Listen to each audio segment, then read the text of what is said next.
Welcome back to Book Dive. Ready for another deep dive? Today we're going to be exploring The Untethered Soul by Michael A. Singer. It's a great one to add to your morning commute if you're looking for like an extra mindfulness boost to start your day. It's interesting. This book has actually gotten a lot of buzz, even from folks who are pretty deep into this whole self-help world already. Hmm. Like Deepak Chopra and the Institute of Noetic Sciences, those kind of people. Yeah, exactly. So we know it's got to be good. Yeah. Let's jump in. One of the things that really hooked me right away was this idea of the noisy roommate. Um, it's Singer's term for that constant chatter that's kind of always going on in our heads. Right. And it's not like he's just saying, oh, everyone thinks too much or whatever. He really gets into like how neurotic and almost like self-sabotaging that inner voice can be. Oh, totally. Yeah. Like, how many times has that voice totally killed a perfectly good moment, by pointing out everything that could go wrong? hmm I mean, seriously, if we had a friend in real life who acted like that all the time, I don't think we'd put up with it for very long. That's Singer's whole point. He even has this exercise where he says, imagine that voice is an actual person you have to hang out with all day. Like, how long do you think you would last before you just completely lost it? It's such a good way to get some perspective on how much power we give to that inner critic. Now, if you're really doing this concept, we've got a link in the description where you can snag a copy of The Untethered Soul so you can dive in even deeper. But for now, let's keep exploring. Okay, cool. So, once you become aware of this roommate situation, Singer takes it even further. You know what I mean? Yeah. He asks this question, who are you, really? And at first you might think, okay, here comes the whole self-discovery spiel, but it actually goes way beyond that. Yeah, this is where it gets super interesting, especially if you've read a lot of self-help stuff. Because he kind of dismantles that whole idea that we are our names, our jobs, our relationships, all that stuff. Yeah, yeah. He uses this example, right? Like someone asks you, who are you? And you say, well, I'm Sally Smith. Okay, cool. But what if you strip away the name, the job title, all the roles you play? What's actually left? Pure awareness, right? Right. That's what Singer says is the true self. It's not all the stuff that our minds are thinking about. It's the consciousness that's actually observing all those thoughts. Exactly. And to like really illustrate this, he uses this really cool analogy. So imagine a movie, right? But it's like a super futuristic movie where you don't just watch it, you actually become one of the characters. You totally experience all their emotions, their thoughts, everything. It's like total immersion. Okay, whoa, that's kind of blowing my mind a little bit. So if you can become like James Bond for 2 hours in this super immersive movie experience, Yeah. then who are you when the movie's over and you're back to your regular self? Like, who's the real you? Right. It really makes you question what we're so attached to when we talk about identity. Like if we can shift between these different selves so easily, even if it's just hypothetical, then what does that actually say about this solid me that we think we are? What do you think? Don't forget to leave a comment below and tell us your take on this whole identity thing. I'm starting to see how this all ties together. It's like that resistance to letting go of this idea of a fixed self. That's where a lot of our suffering comes from, wouldn't you say? Totally. And this is where Singer introduces the concept of blocked energy, specifically in the heart center. He calls these blocks samskaras. Okay, some scars. Now, for those of you who might not be familiar with that term. Well, they're kind of like energetic imprints. They're left over from past experiences, especially the ones we've like resisted or clung to really hard, and that can be positive or negative experiences. Singer actually gives this really vivid example of someone getting triggered by seeing a light blue Ford Mustang because it reminds them of like a really bad breakup or something. Oh, I see. It's like these samskars are these little like energy whirlpools inside of us. And they're kind of always influencing how we react to everything around us. And if you're already finding this episode super helpful, don't forget to hit that like button and subscribe so you don't miss any more deep dives like this one. Yeah, exactly. And the big takeaway here is that these samskaras can keep us trapped in these cycles. Like we end up reacting to things in the same old ways over and over. And that keeps us from experiencing real freedom and joy. Which brings us to one of the core messages of the book, the power of letting go. Okay, so I'm sensing a theme here. We're all about releasing those limitations, right? Yeah. Whether it's that noisy roommate in our heads or the idea of a fixed self or those pesky samskaras. But how do we actually do that, like in real life? Well, Singer is really big on this idea that true freedom comes from letting go of our resistance to what is.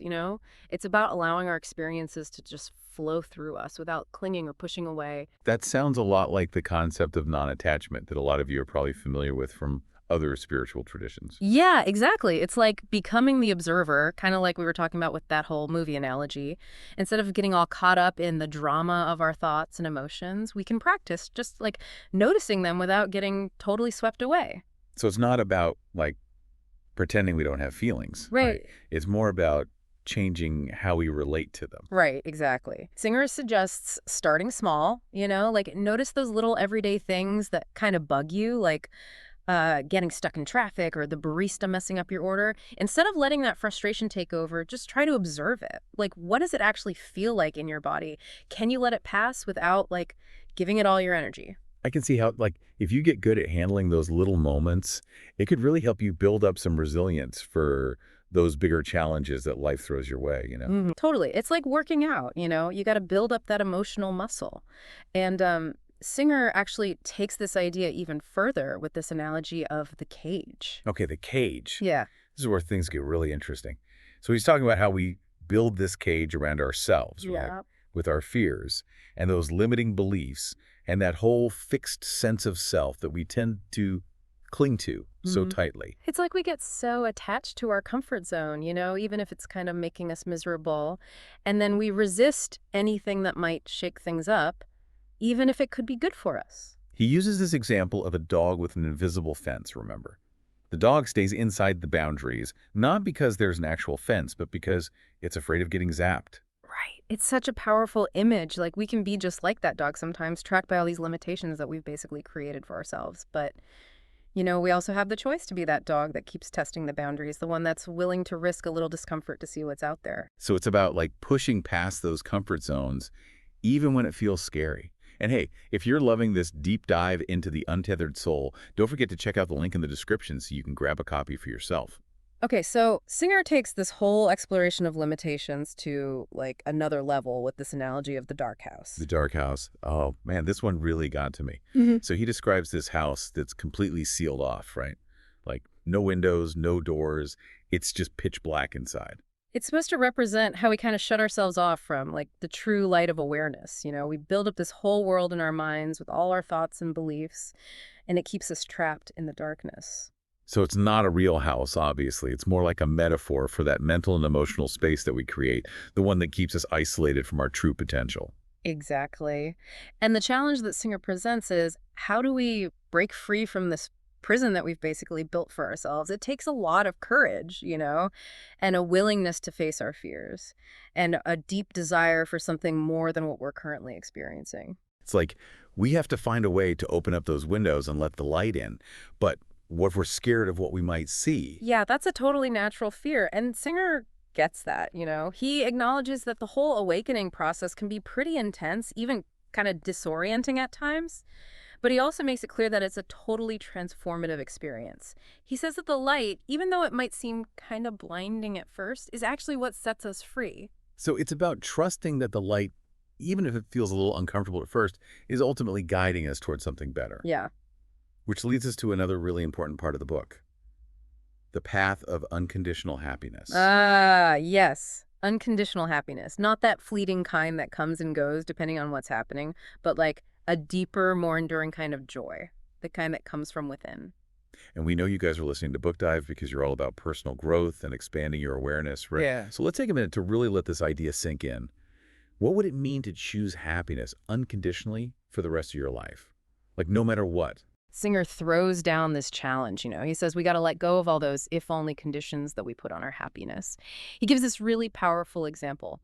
Imagine being able to choose happiness even if your spouse leaves you, or the stock market crashes, or you're facing some other huge life challenge. Whoa. Okay, that's a tall order. Like, how can we possibly stay happy when we're going through really tough stuff? That's the thing. Singer's not saying we have to deny or suppress our emotions.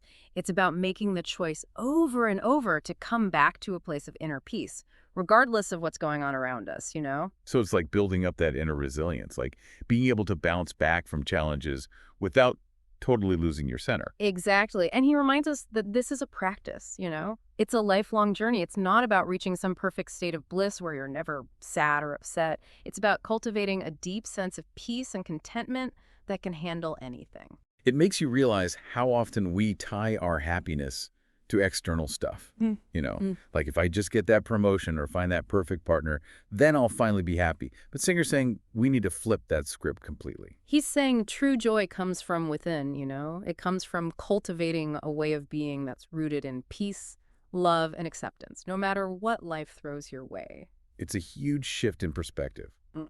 And speaking of huge shifts, Singer isn't afraid to talk about death, like the big D word.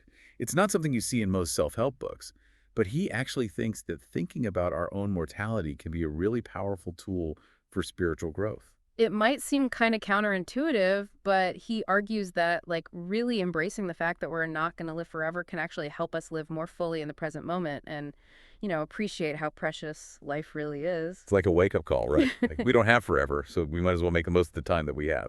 And hey, if this conversation is bringing up some deep thoughts for you, feel free to share them in the comments. We love hearing from you guys. Singer even has this thought experiment, you know. He says, try to live as if this is your last week on Earth. How would that change your perspective? What would suddenly become really important? That's a powerful exercise. Yeah. It really forces you to get clear about what truly matters and like let go of all that trivial stuff that we tend to waste our energy on. Exactly. And he's not saying you should go out and create some crazy bucket list, you know? It's more about bringing this awareness and appreciation to every single moment, no matter how ordinary it seems. So it's about savoring the simple things, being present with the people we love, really engaging with life instead of just going through the motions. And that brings us to another key concept in the Untethered Soul, finding the Tao.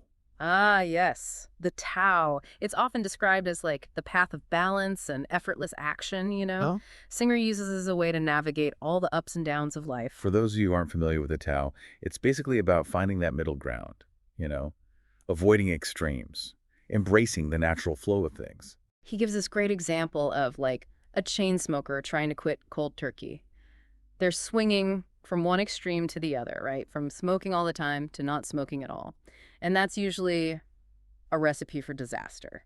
It shows how that all-or-nothing approach can create so much internal struggle, like you're fighting yourself the whole time. Totally. Finding the Tao isn't about becoming passive or just giving up. It's more about like aligning ourselves with the natural rhythms of life, you know, and letting things unfold in a more effortless way. So it's kind of like surrendering to the current, but you're still steering the boat. You're not just letting the current take you wherever it wants to go. Yeah. And that brings us to one of the most, like, mystical themes in the Untethered Soul, the loving eyes of God. Yeah, this is where it gets really interesting, especially for those of you who might be like a little hesitant about the whole God thing. You know what I mean? Singer's take on it is pretty unique. Yeah, I was worried about that too. Yeah.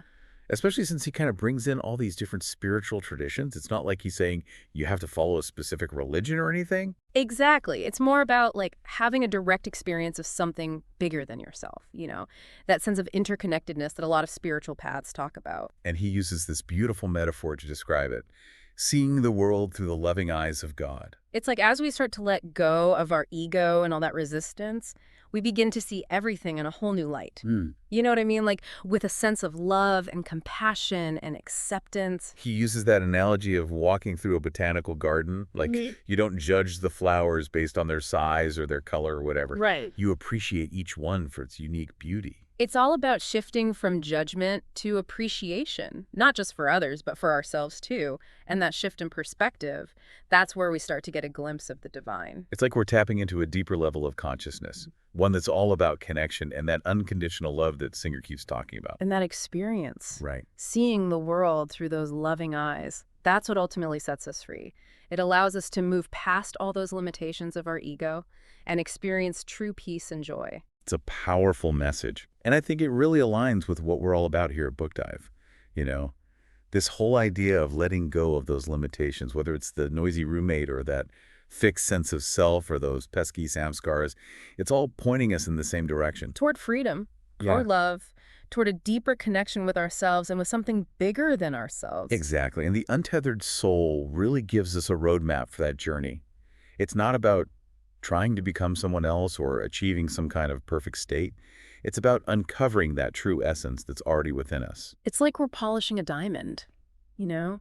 Revealing that brilliance that was always there, just hidden beneath all those layers of conditioning and fear. And if this deep dive has sparked something in you, we encourage you to check out The Untethered Soul for yourself. You can find a link to the book in the description below. And as always, we'd love to hear your thoughts, so drop a comment and tell us what resonated with you.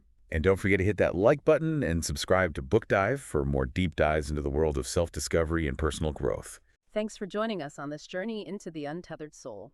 Until next time, keep diving deep.